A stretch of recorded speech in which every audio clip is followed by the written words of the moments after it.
माता जी आप बोलिए। शुरू करूँ भैया? हाँ, हरे कृष्ण। हरे कृष्ण कृष्ण कृष्ण हरे हरे, हरे राम हरे राम राम, राम राम राम राम।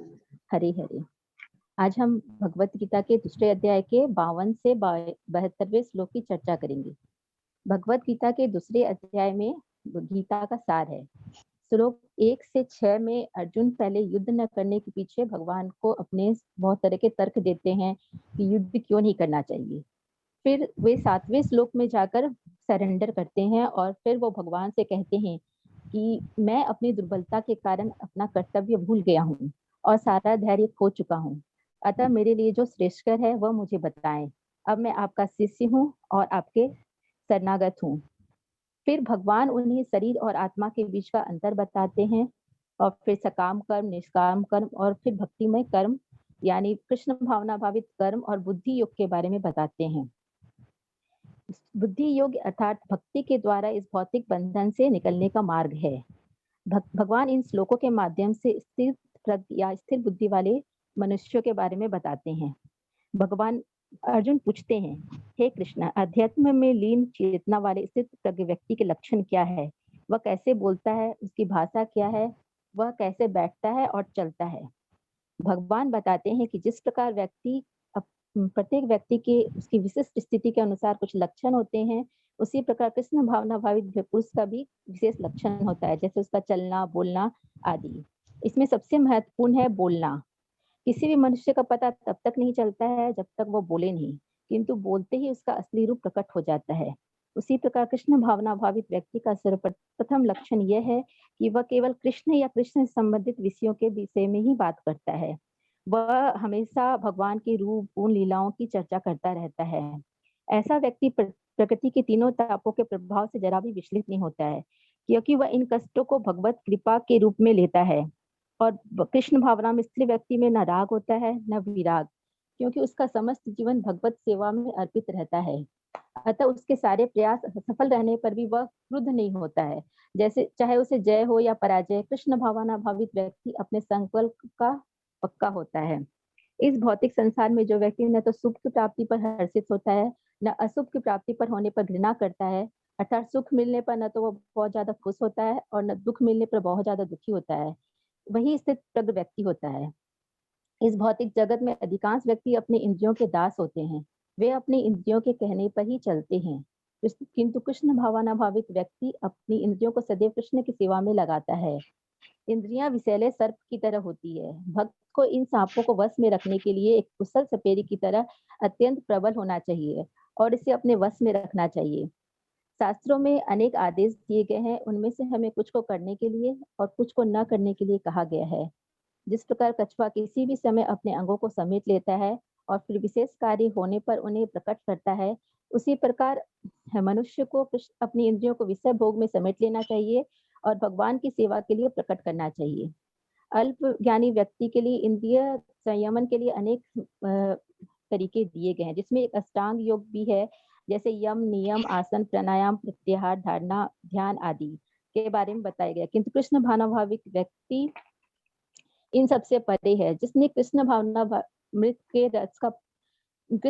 मृत के पथ पर परमेश्वर कृष्ण के सौंदर्य का रसास्वादन कर लिया है, उसे जड़ भौतिक वस्तुओं में कोई रुचि नहीं रह जाती है। अनेक विद्वान, दार्शनिक, ऋषि भी अपनी इंद्रियों को वश में नहीं कर पाते हैं, किंतु पूर्णतया कृष्ण भावना भावित हुए बिना मन तथा इंद्रियों को वश में कर सकना अत्यंत कठिन है। भगवान कहते हैं, हे अर्जुन, इंद्रियां इतनी प्रबल तथा वेगवान है कि वे उस विवेकी पुरुष के मन को भी बलपूर्वक हर लेती है जो उन्हें वश में करने का प्रयत्न करता है। जब तक कोई कृष्ण भावना भावित नहीं होता, तब तक इंद्रियों को वश में करना असंभव है। प्रत्येक वस्तु का उपयोग भगवान की सेवा के लिए किया जा सकता है। यदि समस्त इंद्रियां भगवान की सेवा में न लगी रहें और इनमें से एक भी अपनी तृप्ति में लगी रहती है, तो वो भक्त को नीचे गिरने की संभावना बनी रहती है। इसलिए समस्त इंद्रियों को कृष्ण भावनामृत में लगा रहना चाहिए। राजा अम्बरीश ने अपना मन भगवान कृष्ण के चरणारविंदों पर स्थिर कर दिया। अपनी वाणी भगवान के धाम की चर्चा करने में लगा दी, अपने कानों को भगवान की लीलाओं को सुनने में, अपने हाथों को मंदिर साफ करने में, अपनी आंखों को भगवान का स्वरूप देखने में, अपने शरीर को भक्त के शरीर का स्पर्श करने में, अपने नाक को भगवान के चरणों में भेंट के फूलों को सूंघने में, अपनी जीभ को उन्हें अर्पित किए प्रसाद का स्वाद चखने में, अपने पाँव को जहाँ जहाँ भी भगवान का मंदिर है उन स्थलों की यात्रा करने में, और सिर को भगवान को नमस्कार करने में, और अपनी इच्छाओं को भगवान की इच्छा को पूरी करने में लगा दिया। उन्हीं गुणों के कारण ही वे भगवान के परम भक्त बनने के योग्य हुए। अतः बुद्धिमान मनुष्य जो कृष्ण भावना में भावित होता है, वे भगवत सेवा में सुखी रहते हैं और उनकी कोई इच्छा नहीं होती। कृष्ण के भक्तों को कोई इच्छा, भौतिक इच्छा नहीं होती। वे पूर्णतः शांत रहते हैं और भक्त अपनी समस्त इंद्रियों की सहायता से भगवान की सेवा में लगे रहते हैं। हरि बोल। हरे कृष्णा। हरे कृष्णा हरे कृष्णा। हरि बोल हरि बोल हरि बोल हरि बोल हरि बोल।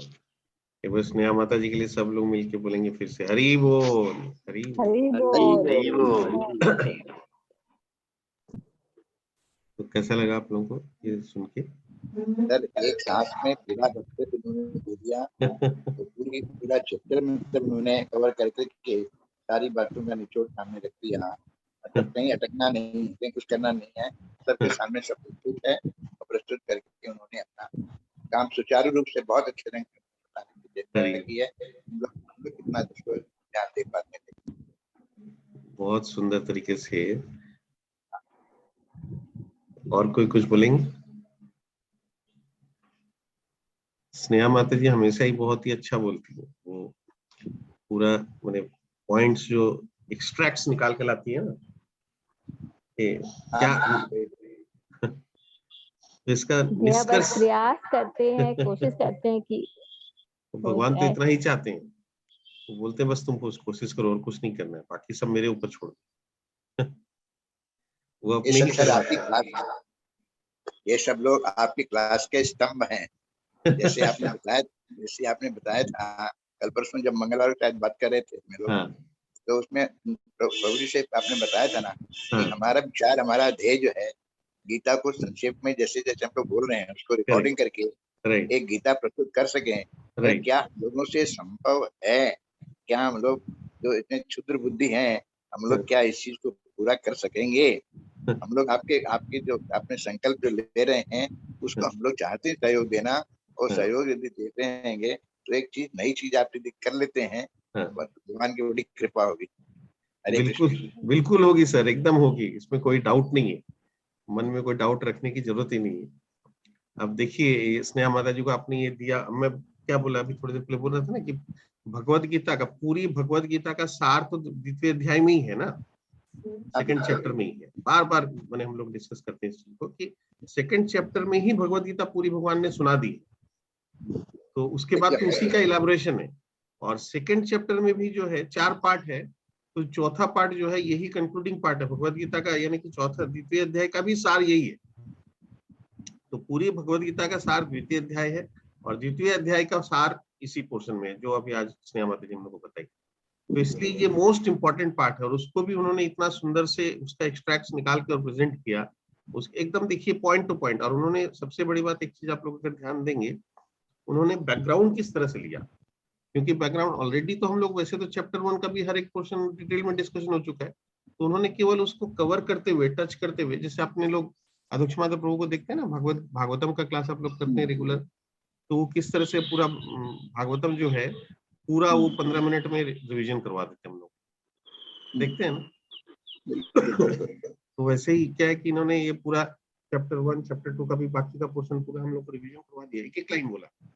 तो मान लीजिए 7 पोर्शन, अगर हम लोग 7 या 8 पोर्शन किए अभी तक, तो 7-8 का एक एक लाइन बोला, तो वो हमारा रिवीजन हो गया कि क्या था स्टेप बाय स्टेप, और किस जगह पे आके हम लोग ये डिस्कशन कर रहे हैं भगवान।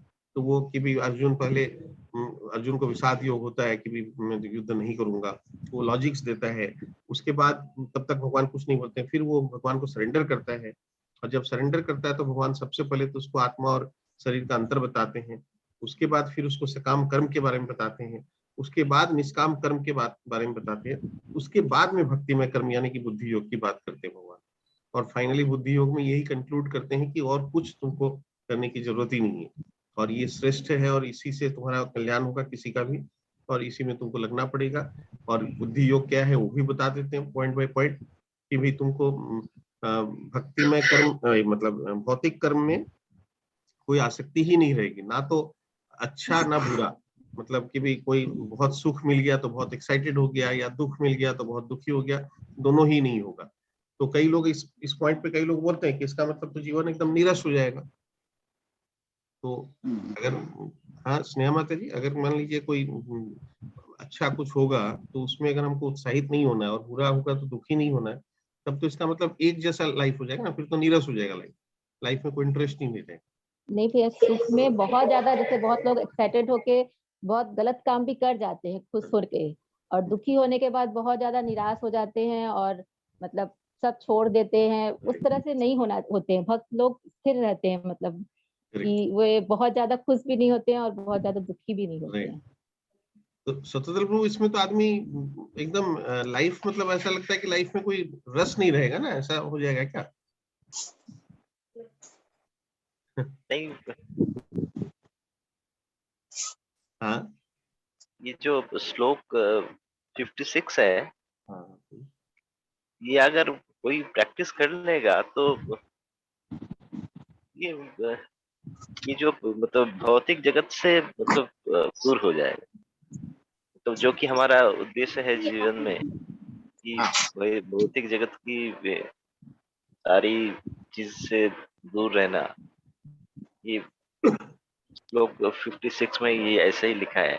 हाँ, मतलब हाँ, इसको देखिए, इसको थोड़ा सा ध्यान से अगर देखेंगे, मनीषा माता जी आप बोलिए बोलेंगे कुछ। कि हाँ रस लेना है, लेकिन रस किस चीज में लेना है, ये चीज हमको डिसाइड करनी पड़ेगी। हम जो रस, यहाँ जिस रस की बात कर रहे हैं वो भौतिक रस की बात कर रहे हैं, तो वो रस तो कभी भी स्थायी होगा नहीं। तो वैसा रस का क्या फायदा जो स्थायी नहीं है।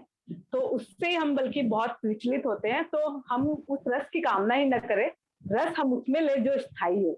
तो हमको रस टेस्ट चेंज करना पड़ेगा। हरि बोल। देखिए मेन एकदम टू पॉइंट आंसर है कि भी हमारा टेस्ट चेंज करना पड़ेगा। हमको हायर टेस्ट अगर मिल गया, हम लोग देखिए चैतन्य महाप्रभु का एक वो आता है ना, कई बार कई सेंटेंस हम लोग बार बार बात करते हैं, तो एक आता है कि कृष्ण भक्तो है बड़ो चतुर। तो कृष्ण भक्त जो होता है वो बहुत चतुर होता है। तो ये क्या मतलब हुआ इसका? देखिए इसी का आंसर यहाँ पे है कि भाई हमको भौतिक चीजों के प्रति आसक्त नहीं होना है। देखिए भौतिक दुनिया को तो छोड़ के हम जा नहीं सकते। भगवान ये तो नहीं बोलते कि तुम, हाँ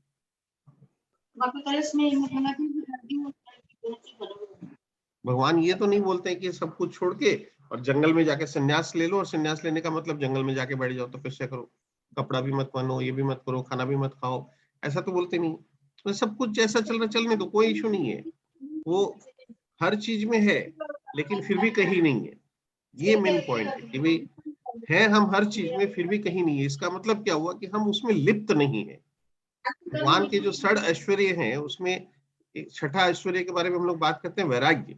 भगवान के पास देखिए सब कुछ होते हुए रूप में सबसे ज्यादा रूपवान, बलवान, धनवान, तो सब चीज में सबसे ज्यादा है, कंप्लीट है। उसके बावजूद भी जो छठा ऐश्वर्य है वो है वैराग्य, कि वैराग्य भी सबसे बड़े वही है। और वो वैराग्य का मतलब क्या हुआ कि भगवान बोलते मेरे पास सब कुछ होते हुए भी मैं इन सबसे निर्लिप्त रहता हूँ, मतलब I am not attach to it. भगवान कभी घमंड नहीं करते, भगवान कभी अहंकार नहीं करते, भगवान कभी ये नहीं सोचते कि मेरे को ये कर, वो तो सब चीज से अनअफेक्टेड, वो अपना बिंदास चलते हैं और रूल्स बना दिए हैं और वो रूल्स फॉलो हो रहे हैं। मतलब ऐसा है ना, भगवत गीता में यही तो हम लोग को बताया गया कि भी ये समझ लीजिए हमारा लाइफ का कॉन्स्टिट्यूशन है कि क्या करने से क्या मिलेगा। तो वो सब उस तरह से सिस्टम चल रहा है और भगवान उसको सारा चीज को कंट्रोल कर रहे हैं। और वो बिंदास एकदम बैठे हुए हैं, क्या नाम उसके, क्षीर सागर में अपने शेष की शैया में लेटे हुए हैं आराम से। तो वो एकदम सबसे बड़े वैरागी हैं। तो वही हम हमारे यहाँ पे वही बात बोल रहे हैं कि आपको लिप्त नहीं होना है, अटैच नहीं होना है, इन्फ्लुएंस नहीं होना है। तो किस चीज से इन्फ्लुएंस नहीं होना है? मटेरियल चीजों से इन्फ्लुएंस नहीं होना है। लेकिन जो अभी मनीषा माता जी ने बोली कि रस तो हमको एक्चुअली मिल रहा है, कहाँ रस मिल रहा है? वो आध्यात्मिकता में हमको रस मिल रहा है। जब हम भगवान भक्त क्या करेगा, अभी स्नेहा माता जी क्या बताई कि वो क्या करेगा, जैसे कैसे बोलता है। अर्जुन का प्रश्न क्या था कि वो कैसे बोलता है, क्या खाता है, क्या करता है। तो भगवान ने सबसे पहले बोलने के बारे में बोला कि भी वो जो भी बोलता है वो क्या बोलता है। वो पॉलिटिक्स की चर्चा नहीं करता, वो कश्मीर फाइल्स की चर्चा नहीं करता, वो यूक्रेन रशिया युद्ध वॉर की चर्चा नहीं करता है। वो कृष्ण के रूप में हाँ, लीला की। पड़ोसी क्या कर रहा है उसकी चर्चा नहीं करता, वो मेरा रिश्तेदार क्या करता है उसकी चर्चा नहीं करता, मतलब प्रजल्प नहीं करता है।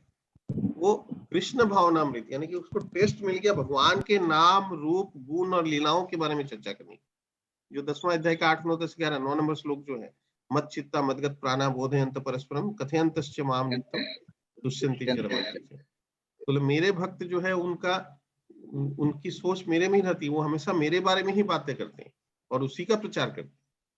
तो वो उसको उसमें आनंद आ रहा है, उसको निरस नहीं है उसका लाइफ, वो तो और ज्यादा रस में भरा हुआ। हम लोग जो और एक जो श्लोक उस दिन डिस्कस किए ना कि जब बाकी सब लोगों के लिए सोने का समय होता है, वो कृष्ण भावना भावित व्यक्ति यानी भक्तों के लिए जागने का समय होता है, और जब बाकी दुनिया के जागने का समय होता है तो कृष्ण भावना भावित व्यक्ति का सोने का समय होता है। तो इसका मतलब हम लोग उस दिन डिस्कस की कितना इंपॉर्टेंट है। तो वही चीज है यहाँ पे, वही बताने की भी जो भक्त है वो भौतिक चीजों में आनंद नहीं लेता। अभी जैसे मनीषा माता जी बोले कि उसका आनंद तो बहुत क्षणिक है और वो तो चेंज हो जाएगा पोजीशन, लेकिन जो परमानेंट है उसको अगर आप पकड़ के रखेंगे तो वो कभी चेंज होने वाला नहीं है। तो देश का एक एग्जाम्पल देते हैं हम। जैसे मेरे पापा बहुत पॉलिटिकली, उनको बहुत इंफॉर्मेशन रहती थी, मतलब गजब का उनको जो आपका ये इंडिपेंडेंस के टाइम पे जो भी हुआ, उसके बाद भी क्रोनोलॉजिकली जो इवेंट्स हुई पॉलिटिकल सिनेरियो में, मतलब वेरी अपडेटेड है। उनका बहुत इंटरेस्ट एक्चुअली जो है, क्योंकि वो बहुत ये सब मैगजीन्स बहुत पढ़ते थे, इंडिया टुडे, आउटलुक वगैरह बहुत, मतलब उनको सारा कहानी याद है। क्या आपका इमरजेंसी के टाइम पे इंदिरा गांधी ने क्या किया, संजय गांधी ने, सब पता है उनको रहता है। तो मेरा ऐसे उनका बर्थडे आया तो हम उनको 2-3 साल पहले, करीब 2 साल पहले करीब का बात है शायद, तो हमको आउटलुक का जो एडिटर है विनोद मेहता, उसकी एक बुक निकली थी, उसने वो बुक मतलब, तो उसको बुक खरीद के पापा को गिफ्ट की थी। हमको लगा पापा को बहुत इंटरेस्ट है सब, तो उनको वो पूरा उस कंपाइलेशन ही था पूरा आपका वहां से। मेरे पापा को देता हूँ, फिर उनको बोलते हैं ये सब में मेरा बेटा इंटरेस्ट नहीं रहा, मतलब अब हम खाली वो स्पिरिचुअल बुक्स पढ़ते हैं, तो मतलब उनका पूरा इंटरेस्ट खत्म हो गया। हरी बोल। तो वो अभी और ज्यादा एंजॉय कर रहे हैं। मैंने एक चीज सोचिए कि उनसे अगर आप बात करेंगे और थोड़ा सा उससे आगे की बात करते हैं ना आप उनसे, तो बोले भाई आपका तो इसका मतलब लाइफ तो नीरस हो गया। पूछिए उनसे, तब वो पता चलेगा कि उनका लाइफ क्या नीरस हो गया कि क्या हो गया। नहीं, वो तो हमको पता ही चल रहा है, वो लोग तो बस दोनों जन उसी में लग गए हैं बस खाली। हाँ, तो उसको इसका मतलब क्या हुआ कि उसको एंजॉय कर रहे हैं। और आपको आप लोगों को मैंने बताया था ना पहले भी कि मनीषा माता जी के जो मम्मी पापा दोनों ही हैं, तो हम लोग के साथ भक्ति वृक्ष का भक्ति शास्त्री का कोर्स भी किए। तो हम लोग उसमें 3 पार्ट में अलग अलग से एग्जाम्स हुआ यहाँ पे विश्वदानंद स्कूल में जाके, प्रॉपर जैसे स्कूल एग्जाम होता है ना, वहाँ पे क्लासरूम में बैठ के क्वेश्चन पेपर दिया जाता है, आंसर शीट दिया जाता है। डॉक्टर प्रभु है, डॉक्टर विश्वम्भर अग्रवाल, वो इन्विजिलेटर रहते हैं, वो पूरा कंडक्ट करते हैं। वो उनकी वाइफ और उनकी लड़की, तीनों जन वहाँ पे पूरा इतना सेवा देते हैं। आप लोग देखिए वहाँ खाली चल किस तरह से लोग करते हैं, इतना इंतजाम करते हैं। फिर लास्ट में एग्जाम के लास्ट में प्रसादम का भी व्यवस्था रहता है। तो वहाँ एग्जामिनेशन कंडीशंस में एग्जाम्स होता है, कोई आपस में एक दूसरे से बात भी करता है ना, तो वो बात नहीं करने देते डॉक्टर को, किसी को एक शब्द आपस में बात नहीं करने देते। पूरा पिक्चर्स लेते रहते हैं, वीडियो बनाते रहते हैं क्या चल रहा है नहीं चल रहा है। उसके बाद उसका इवैल्यूएशन होता है, फिर उसका मार्क्स मिलता है। फिर ओरल एग्जाम्स अलग से होता है, श्लोका का अलग टेस्ट होता है, फिर ओपन बुक क्वेश्चंस का अलग एग्जाम्स होता है। तो इनके मम्मी पापा दोनों ही रिटर्न एग्जाम में हर बार मुझे लगता है ऑलमोस्ट हाईएस्ट मार्क्स ही मिलता है इनको। और सबसे पहले वो लोग क्वेश्चंस कंप्लीट करके निकलते। 3 घंटे का अगर एग्जाम होता है तो मेरे को लगता है 2 घंटे से ज्यादा लोग कभी नहीं बैठते। तो इतना उनका डेडिकेशन डिवोशन है। एक बार तो अभी मेरे को याद है लास्ट टाइम कहाँ गए हुए थे, बाहर गए हुए थे, वहां से आए, एयरपोर्ट से कॉल किए कि प्रभु जी अभी हम लोग एयरपोर्ट में लैंड किए हैं, अभी आ जाएं क्या, मैंने थोड़ा लेट हो रहा था। तो प्रभु जी आश्रम प्रभु जी को कॉल किए, डॉक्टर साहब आश्रम प्रभु जी बोले हाँ हाँ लेट देम कम, और उनको बोले, फिर वो लोग आए। तो मान लीजिए एग्जाम स्टार्ट होने के 1.5 घंटा बाद मान लीजिए वो लोग आए होंगे, तो उसके बाद उनके लिए और थोड़ा आधा घंटा एक्सटेंड करके मैंने बाकी, क्योंकि उनको ज्यादा टाइम चाहिए ही नहीं, बाकी लोगों का कंप्लीट स्टार्ट बाकी लोगों से 1.5 घंटा बाद किए मान लीजिए, और कंप्लीट बाकी लोगों के आधा घंटा बाद ही कर दिए वो करके एग्जाम दिए। तो इतना उनका डिवोशन है, तो वो लोग एंजॉय कर रहे हैं ना उसको। सर वो स्थित प्रज्ञ हैं, स्थित प्रज्ञ, हरि बोल। तो ये उनका तो एकदम परफेक्ट एग्जांपल है कि मनीषा माता जी ने किया। तो ये प्रभु बेसिकली जी हमारा माइथोलॉजी में एक कॉन्सेप्ट है परमहंस, आप तो जानते होंगे जरूर। परमहंस, परमहंस परमहंस का ये जो कॉन्सेप्ट है कि मतलब परमहंस वही है जो मतलब जिसको आप अगर पानी और दूध मिला के ऑफर करेंगे तो Correct. उससे वो सिर्फ दूध निकाल लेगा और पानी उधर ही रह जाएगा। अरे वो तो हमारा ये समाज संसार में सब कुछ मिला रहेगा। तो Correct. हमको भी वही करना है कि जो शाश्वत है, जो कि हमको आगे लेके जाएगा और बाकी सब तो पीछे रह जाएगा। अरे वो एकदम परफेक्ट प्रभु जी, कि जो परमानेंट है उसको पकड़ना है, जो टेम्पोररी है उसको छोड़ना है, उसका जरूरत नहीं है हमको। तो जरूरत नहीं है तो उसको छांट के निकाल देंगे। आपने एकदम परफेक्ट एग्जांपल दिया इनफैक्ट परमानेंट का, कि भी पानी निकाल के साइड कर दिया, पानी का हमको जरूरत नहीं है, उसका रिक्वायरमेंट नहीं रहेगा तो सही। ऑब्वियसली आप कितना भी कोशिश कर ले, हम लोग मांगूर में रहते थे तो ग्वाला के पास मैंने जाके वहां से दूध लेके आते थे, तो हम लोग खड़े हैं सामने बात कर रहे हैं आपस में, वो दूध दूर है और उसी में वो बाल्टी में पानी वानी डाल के और कर देता था, मतलब बोलते बोलते बोला एक समय तुम ऐसे क्यों कर, बोला रहे यार ठीक है वो तो मैंने ऐसा कर, तो वो तो रहेगा ही रहेगा। लेकिन मैंने कंटामिनेशन को आप ये सोचेंगे कि कंटामिनेशन नहीं हो, वो नहीं होगा। आपको केवल अपना पिक एंड चूज करना है, चूज एंड पिक करना है। तो वही जैसे सदत प्रभु ने जो बताया, एक 56वां श्लोक बता के जो किया है, ये रियली में इसको एक श्लोक पे भी फॉलो कर लें हम लोग, तो भी बहुत बढ़िया। दुखे सुखे सुविधा वीत राग भय क्रोध इस तरह होने की बड़ी अच्छा डेफिनेशन दिया है कि हम लोग संसार के अंदर में जो दुख से सुख से विस्तृत सुख में प्रसन्न नहीं होते, बहुत बढ़िया उन्होंने छान के बताया है। ये बताया उन्होंने जो अभी हंस की बात बताई है ना, ये वो हंस नहीं, परमहंस भी एकदम ठीक बोल रहे हैं। देखिए अपने लोग तो मालूम है ना, अपने लोग को सबको ही कि नॉर्मली अपने समाज में क्या होता है ना, किसी के घर में कोई गमी होती है, कोई डेथ वेथ हो जाती है, तो वहाँ भगवत गीता भागवतम रखी जाती है, वहाँ पढ़ी जाती है, और कई लोग उसमें गिफ्ट भी करते हैं कि भगवत गीता गिफ्ट करते हैं। तो क्यों करते हैं, उसका क्या पर्पस है? इसका कुछ अंशार ग्रहण कोई भी कर सके इसका, मतलब तो वही कि अपने उसका जीवन आगे का सफल बने, और मतलब ऐसी कोई मौत नहीं आए जिसमें भी मतलब मौत एक क्या, उसके बड़ा अच्छा श्लोक था ये कि मौत एक महोत्सव है। उस महोत्सव को बनाने के लिए हम गीता का अध्ययन करते हैं, मौत में दुखी नहीं होंगे, मौत एक महोत्सव बन जाए। बिल्कुल, ये लास्ट लाइन में आपने एकदम प्रॉपर एग्जांपल आंसर दिया कि भाई दुखी नहीं होगी, यानी कि हम कोई डेथ हो जाती है तो आदमी ऑब्वियसली गम में रहता है, माने सौरों में रहता है, हम लोग एकदम शोक मग्न रहते हैं।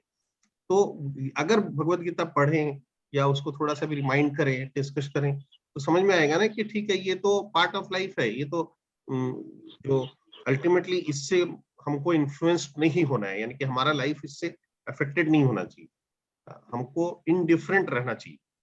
तो वो हमको स्ट्रेंथ देता है ना एक्चुअली, तो हमको रियल ज्ञान का आभास करवाता है। पूरा ज्ञान तो हम लोग को देखिए नहीं होता है, कितना रेगुलर हम लोग अभ्यास करते फिर भी नहीं होता है। अर्जुन जैसा इतना महान भक्त, वो भी विचलित बोल रहा है कि हम विचलित हैं, विचलित रहते हैं, तो हम लोग तो नहीं निकल पाएंगे। लेकिन एक थोड़ा सा स्ट्रेंथ तो मिलता है हमको, क्लैरिटी आता है, यानी कि ज्ञान हमको मिलता है लाइफ का, कि हम लाइफ क्या है, तो हम उसमें बहुत ज्यादा डिस्टर्ब नहीं हुए। जो हुआ हो गया, ठीक है, उसके कर्म जो करने हैं, उसके क्रियाकर्म जो करने हैं, उसके जो संस्कार करने हैं, वो सारे तो करने ही है, सारा पूरा करना ही है। हम ये नहीं बोल सकते नहीं हम तो कुछ भी नहीं करेंगे।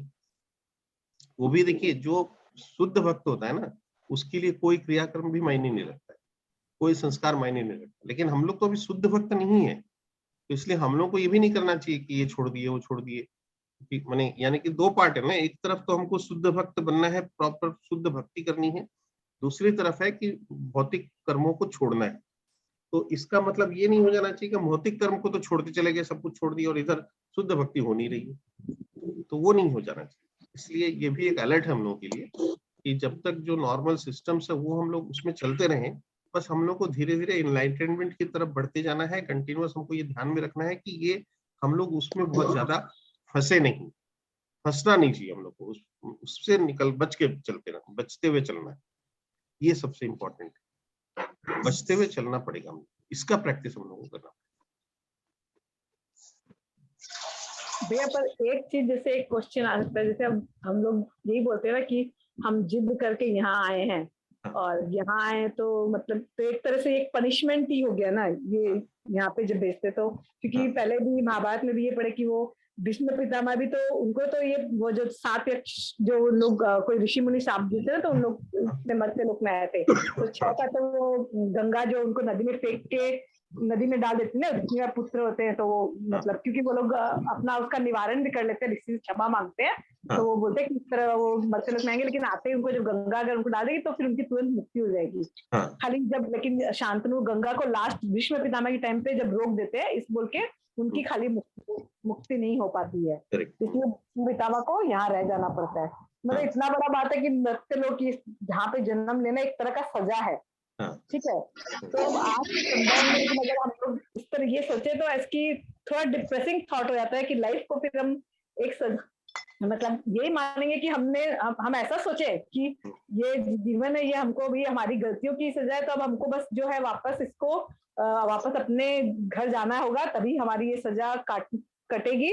और इस घर लेकिन वापस भी हम तभी जा सकते हैं जब हम पूरा भगवान अपने अगेन वो जो constitution of life Bhagavad Gita है उसको हम फॉलो करते जाए। तो पर बहुत थॉट बहुत मतलब जीवन में वो लगेगा हम लोग को, डिप्रेसिंग थॉट आ सकता है अगर हम किसी को इस तरह से समझाएं। तो क्या बोल सकते हैं अपने उसमें? एक्चुअली देखिए, अच्छा आप लोग को क्या लगता है,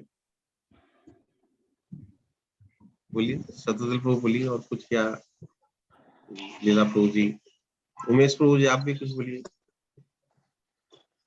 सर इस संसार में हम लोग जो भी आए हैं, जो भी कर्म का फल के कारण से जो हमको प्रारब्धवश जो मिला है, तो वो अपने जो पूर्व जन्म के किए हुए कर्म जो हैं वो प्रारब्ध कट रहे हैं, और प्रारब्ध कट करके शायद हम लोग शुद्ध आत्मा बन करके यदि भगवान के संसार में पहुंचेंगे तो शायद भगवान हम लोग को एक्सेप्ट करेंगे।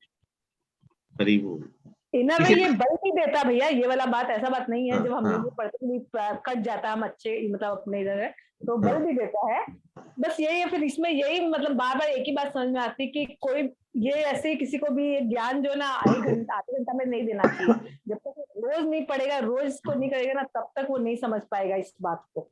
हाँ एकदम। देखिए एक चीज मैं आपका जो क्वेश्चन था उसका आंसर की अगर बात करें तो मान लीजिए आप अगर किसी को बोलेंगे बेटा अब तो फंस गया, जा अब तो तेरा कुछ होने वाला नहीं है, तुम ऐसा गलती कर दिया, अब तो तुम्हारे पास दूसरा कोई रास्ता नहीं है।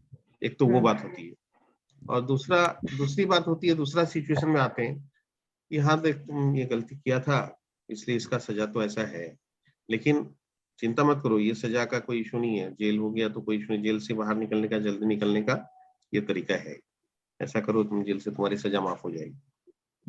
तो दोनों में क्या डिफरेंस है? दोनों एक है क्या? एक दुखी कर रहा है, एक मतलब कुछ रास्ता जीवन जीने का रास्ता दिखा रहा है। तो अल्टीमेटली डिप्रेसिंग क्या हो सकता है कि जब हम नेगेटिव बात करें, नेगेटिव सिचुएशन के बारे में बताएं, लेकिन भगवान तो यहाँ पे तो नेगेटिव बात खाली नहीं है, रदर पॉजिटिव है कि जहां और नेगेटिवली वाली जो बात है वो तो रियलिटी है, क्योंकि वो हम लोग फेस कर रहे हैं, हम लोग देख रहे हैं, और वो उसका रास्ता बता रहे हैं कि एक्चुअली ये तो इस वजह से हो रहा है, लेकिन घबराओ मत, इसका रास्ता भगवान बता रहे हैं, तुम्हारे पास ये रास्ता है, एस्केप रूट है इसका, है ना? हाँ। तो जब एस्केप रूट है माने एग्जिट रूट है, एग्जिट अगर है तो फिर डिप्रेसिंग क्यों होगा? जैसे आपने खुद ही बोला ना कि भाई ये तो स्ट्रेंथ भी देता है, तो ये जो एग्जिट रूट है वो हमको स्ट्रेंथ दे रहा है ना कि हाँ एग्जिट रूट है, डोंट वरी, हम अपनी पूरी भी पोजीशन नहीं हुई है, और जो हुई है वो तो पास्ट की बात है, वो तो उसको लेके तो क्या डिप्रेस होना है, क्योंकि वो पास्ट में कभी कर चुके हैं हम। अभी हमको क्या करना है, ये जब हमारे पास में है उसका गाइडेंस है और वो अवेलेबल है, तो बेटर वी फॉलो दैट, मतलब तो एटलीस्ट फॉलो करें या नहीं करें वो तो पॉजिटिव साइड ही बोलता है ना। नहीं और एक्सेप्टेंस तो करना ही, एक्सेप्टेंस तो होना ही पड़ेगा, और एक बार एक्सेप्टेंस हो गया तो फिर कोई डिफिकल्ट नहीं है। हाँ एग्जैक्टली। कई बार होता है हम लोग जैसे दिखते हैं, कई बार प्रभु जी का क्लास होते रहता है ना, बड़े बड़े प्रोग्राम्स होते हैं, कथा होती है, तो कई लोग कई तरह के क्वेश्चंस करते हैं, तो ये जो आप बोले ना इस टाइप के क्वेश्चंस भी आते हैं, कई लोग ऐसा क्वेश्चंस करते हैं और वो कन्विंस नहीं होते हैं। इसका मतलब क्या हुआ कि कोई बोलते नहीं मैं तो ऐसे ही बहुत खुश हूँ, मेरे तो लाइफ में सब कुछ अच्छा ही चल रहा है। तो जब तक लगता है कि मैं बहुत खुश हूँ, जैसे मान लीजिए कोई बहुत शराबी है, बहुत खूब शराब पीता है और शराब पी के खूब एंजॉय करता है, तो है ऐसे कई लोग हैं, वो बोलते हैं कि हम तो लाइफ पूरा एंजॉय कर रहे हैं, तो उनको ये ज्ञान नहीं है कि एक्चुअली वो एंजॉय कर रहे हैं कि नहीं कर रहे हैं, हमको ये भी नहीं पता होता कई बार, बट अगर वो एंजॉय कर रहे हैं तो ठीक है। इल्यूजन है, हाँ। एक इल्यूजन है हाँ, वो। एक इल्यूजन में है। लेकिन हम लोग तो वो तो जितना देर शराब का नशा है उतना देर वो इल्यूजन है, मान लीजिए उसका। उसी तरह से कई लोग रियल लाइफ में भी ये सोच के रखें कि हमको सब कुछ अच्छा चल रहा है, सब कुछ अच्छा ही है, तो ठीक है। अगर अच्छा ही चल रहा है तो एक्सेप्टेंस नहीं होगा जब तक कोई ऐसा कुछ नहीं आएगा, रियलाइजेशन नहीं होगा। अगर हम चारों तरफ देखेंगे तो हर आदमी तो सुखी नहीं है ना। हो सकता है मान लीजिए मैं बहुत सुखी हूँ, लेकिन हर आदमी तो सुखी नहीं है। मान लीजिए जैसे मेरे पास बहुत पैसा है, तो मेरे को पास तो पैसे की कमी तो नहीं है, लेकिन साथ में अगर मैं फुटपाथ पे जो लोग सोते हैं उनकी तरफ अगर नजर ही नहीं डालूं तो मेरे को क्या रियलाइजेशन होगा। एब्सोल्युटली, यही इसी को बोल रहे हैं रिलेटिव हैप्पीनेस। मतलब मेरे मन में एक थॉट आती भी है कई बार जब मैं मेट्रो से वापस आती हूँ, हाँ। तो वो इतने मतलब वैसे से गरीब लोगों को देखती हूँ तो मैं ये तो इनका तो जो दुख है, दुख ऊपर से Right. मैं भी दुखी हूँ, मेरे को भी वो दुख जो मेरे को मिल रहा है उनको देख के, तो Right. मेरे लिए भी एक सजा है। तो अगर Right. मैं अभी हैप्पी हूँ तो ये मतलब एक्चुअली कि मैं कैसे हैप्पी हो सकती हूँ। मैं Correct. I am just Right. Ignoring. Right. तो और ये भगवान हमको ये चेतावनी देते हैं, अगर हम इग्नोर कर रहे हैं, हम कुछ भी किसी के लिए नहीं करते हैं, Correct. तो एक्चुअली हम मतलब क्या है कि अपने जो कॉन्स्टिट्यूशन ऑफ लाइफ जिसको बोलते हैं उसमें ये भी Right. तो है कि भाई हमारी जितनी भी हम बोलते हैं ना कि हमारी जितनी भी इनकम होती है उसमें Correct. सबका एक हिस्सा होता है। That's मतलब right. Exactly. बोलते कि जैसे एक हम एक पाकिस्तानी फिल्म देखे तो उसमें था कि हमसायों का मतलब हमारे पड़ोसी का भी हम मतलब हमारा जो होता है उसमें हक होता है। Correct. तो मतलब बिल्कुल। तो ये एक्चुअली कि अगर हम नहीं करते वो उनको दुखी देखते हैं तो ये भी तो हमारे लिए एक सजा है। तो बिल्कुल। हमको तो उसको भी तो कम करने का हमको सोचना चाहिए। राइट, एकदम यही चीज है ना कि जब हम हाँ हाँ एकदम ठीक बोले आप। बोले ना कि जैसे रिलेटिव हैप्पीनेस, तो हम अगर उसकी तरफ देखेंगे और अगर ये सोचेंगे कि देखो ये इतना तकलीफ में है तो मैं क्यों नहीं हूँ, तो मैंने क्या ऐसा किया है जो मेरे को तो ऐसे तकलीफ नहीं है, तब जब हमको ये पता चलता है कि that may be because of my past activities, मेरा जो क्या बोलते हैं उसको प्रारब्ध है, तो प्रारब्ध है इस वजह से मेरे को तो नहीं मिला, तो इस वो तकलीफ मतलब मैं तो बहुत खुश हूँ कि मेरे को बहुत पैसा वाला घर में जन्म मिला, है ना। ये एक पर्टिकुलर एस्पेक्ट की बात कर रहे हैं, तो ऐसे बहुत सारे एस्पेक्ट्स हैं, तो डिफरेंट लेकिन एस्पेक्ट में उसको कुछ देखना भी तो भैया मेरे लिए भी वो भी तो हमको दुख देता है। वो एक तरह का जो Correct. दुख है वो एकदम तो हम नहीं समझ रहे। वो तो बहुत बड़ा दुख है। हम हर खाली अपने आप को साइड ऑफ करके निकल जाते हैं, लेकिन एक बार वो बहुत I get shaken seeing them. हाँ, तो ये जो हमारे लिए आपने तो एक बड़ा सजा है। करेक्ट, तो नेक्स्ट स्टेप वही है जो आप बोल रहे हैं कि इसलिए फिर मेरा ऑटोमेटिक एक ड्यूटी बन जाता है कि then I should share with others कि भाई what is the difference, what makes the difference. तो अगर हमको शेयर करना है तो हमारे पास अगर नॉलेज है तो वो हम नॉलेज शेयर करें लोगों से, लोगों को बताएं। प्रचार का बेसिक पर्पस तो यही है, प्रभुपाद तो यही बोले ना कि आप खुद रियलाइज कीजिए और फिर लोगों को बताइए। अपनी आचुरी धर्मो अपरे सिखाओ, फर्स्ट प्रैक्टिस देन प्रीच। तो खुद जब चीज को समझेंगे, रियलाइज करेंगे, तो इसीलिए हमको पहले तो जानना पड़ेगा। हम अगर जानते हैं और इसको रियलाइज करते हैं तो definitely then we should share with others.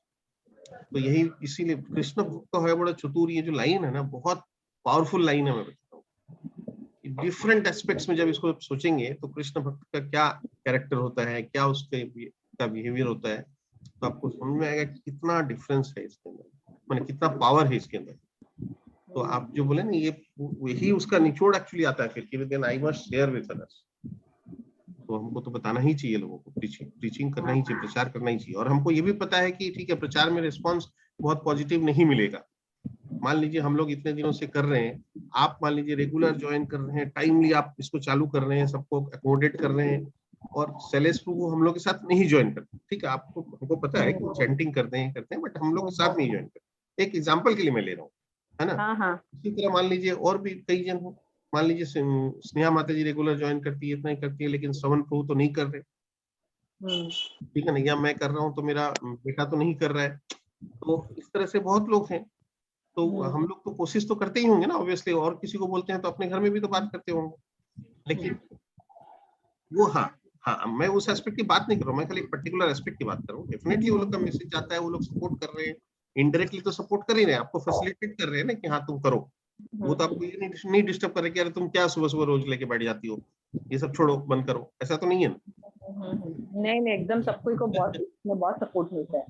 लेकिन हम लोग पर्टिकुलर एस्पेक्ट की बात कर रहे हैं कि मान लीजिए हम लोग जब प्रचार कर रहे हैं तो ऐसे बहुत लोग हैं जो एकदम क्लोज में हैं, उनको ही हम प्रचार करके कन्विंस नहीं कर पा रहे। तो इसका मतलब हमको वहां पे तो कहीं ना कहीं कोई जगह पे प्रचार की बारे में अगर बात करें तो हो सकता है कई जगह पे हमको सक्सेस नहीं भी मिल रहा हो, लेकिन फिर और मैंने फेलियर का वो प्रोपोर्शन ज्यादा है। मान लीजिए अगर हम 100 लोगों को प्रचार करने की कोशिश करेंगे तो 100 में से हो सकता है 2 ही लोगों को कन्विंस कर पाएंगे, 98 लोगों को नहीं कर पाएंगे। लेकिन फिर भी क्योंकि हमको पता है, हमको ये समझना है कि वो 98 लोग को नहीं कन्विंस कर पाए क्योंकि वो अज्ञानता में है, अभी पूरा प्रॉपर सपोर्टिव एनवायरनमेंट नहीं हुआ, इसलिए वो नहीं समझ पा रहे, नहीं इसको सुन पा रहे, नहीं आ पा रहे।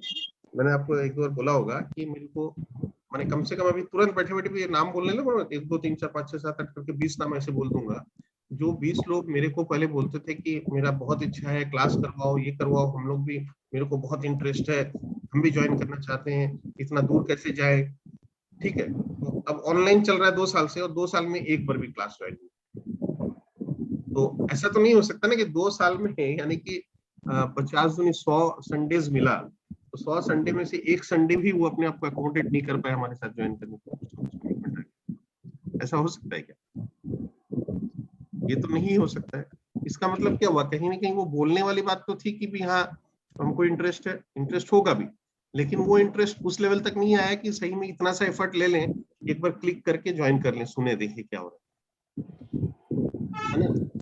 तो that is because of their ignorance, because of their, वो मैंने हम लोग मिसफॉर्चून ही बोलेंगे, बिकॉज ऑफ देयर मिसफॉर्चून, यानी कि उनका अभी तक लिखा हुआ नहीं था, हो सकता आगे में लिखा हुआ हो। जैसे पोदार प्रभु जी बोले ना कि इतने दिन तो मेरा में नहीं लिखा हुआ था, अभी लिखा हुआ था, इतनी इस एज में आने के बाद तो अभी ज्वाइन किया। तो ऐसे ही, और अभी जब ज्वाइन किए तो रेगुलर कर रहे हैं पोदार प्रभु जी, आज नहीं, अलग बात है। तो बोले इतना दिन तो मैंने कभी किया ही नहीं है, सब 70 साल नहीं किया और 71वां साल में आके हो गया। तो हो सकता है उनका वो समय अभी भगवान का वो नहीं प्लान बना है, उनके प्लान के हिसाब से नहीं होगा। तो वही मेरा कहने का मतलब कि प्रचार में हमको सक्सेस मिलेगा नहीं मिलेगा जरूरी नहीं है, लेकिन फिर भी हमको प्रचार तो करते रहना है, ठीक है ना। यस, हम तो यही बोल सोचते हैं अपने मन में कि obviously we have been lucky, मतलब अगर मतलब वी हैव बीन लकी। वो लोग जो नहीं कर पा रहे उनके लिए मेरे मन में यही आता है, वही आता है कि they are not fortunate enough. Right, हम लोग पढ़े ना उसमें 8वां अध्याय में पढ़े ना कि भगवान क्या बोले कि भी लाखों में एक होता है जिसको जो ये प्रयास कर पाता है, और उनमें से भी कोई बिरला ही होता है जो मेरे तक पहुंच पाता है।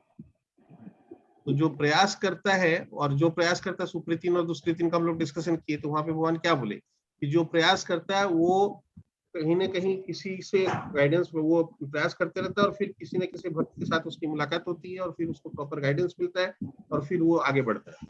यानी कि भगवान बोल रहे कि मैं उसका रास्ता धीरे धीरे सेट करते जाता हूँ, उसको सही रूट पे धीरे धीरे ले आता हूँ, तो वो अपने आप बनते जाता है। तो इसलिए वो मतलब जो बहुत ही कोई भाग्यशाली होता है जिसको ये मौका मिलता है, ये इतना इजी नहीं है। इसीलिए हम लोग जब 100 में कोशिश करते हैं तो उसमें से 2 ही जगह सक्सेसफुल हो पाते हैं। प्रभुपाद इतना कोशिश की, हम लोग पढ़ चुके, उसके बाद प्रभुपाद ने ये स्टेटमेंट दिया था कि अगर मेरे वजह से मैं अगर किसी एक का लाइफ भी अगर इन्फ्लुएंस कर पाया तो मैं अपने आप को धन्य समझूंगा, मतलब किसी एक को भी अगर मैं भक्त में कन्वर्ट कर पाया तो मेरा एफर्ट्स सक्सेसफुल हो जाएगा। कितना बड़ा उनका साइज ऑफ एफर्ट्स था ये तो हम लोग को पता ही है, कितने उन्होंने ट्रेवल किए, टूर किए, कितने सेंटर्स बनाए, कितने लोगों के साथ डिबेट की, किस तरह से लाइफ में स्ट्रगल किया, अपना सब कुछ छोड़ छाड़ के, सब कुछ को दांव में लगा के, उतना बड़ा सैक्रिफाइस करने के बाद में, उतना बड़ा एफर्ट्स लेने के बाद में वो आदमी बोल रहा है कि अगर एक जन भी अगर इन्फ्लुएंस हो गया तो मैं अपने आप को धन्य समझूंगा। वो पहले पश्चिम में क्यों गए भैया, यहाँ पे तो पूरब में इतना जरूरत था, पहले तो अपने देश में। वो भी अपने लोग पढ़े ना, वो भी अपने लोग पढ़े। गुरु का आदेश था कि पाश्चात्य में मतलब बहुत रजोगुण और तमोगुण है। नहीं, और पूरब में भी उससे पहले तो 30 साल उन्होंने स्ट्रगल किया ना। हाँ, मैंने पढ़ा ना कि हाँ वो थे ही, हाँ आर्टिकल वगैरह वो सब, इतना स्ट्रगल किया, झांसी में जाके वो ग्रुप बनाया था यूथ्स का, है ना, कई सारा पढ़े ना हम लोग, इतने सारे एफर्ट्स किस नहीं मिल रहा।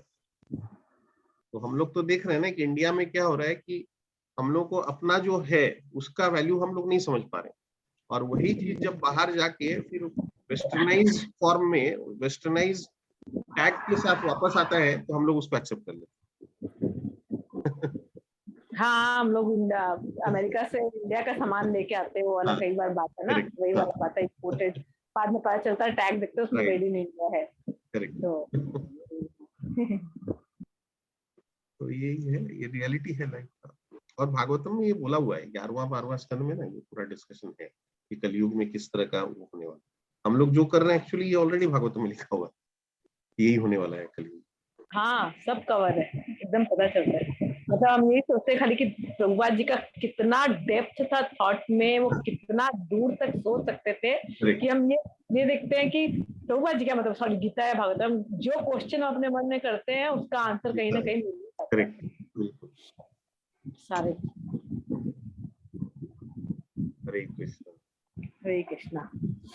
रखिए। विनोद प्रभु जी, आप कुछ नहीं बोल रहे हैं? ठीक है, फिर आज रखते हैं। हरे कृष्ण। आज के आनंद की जय।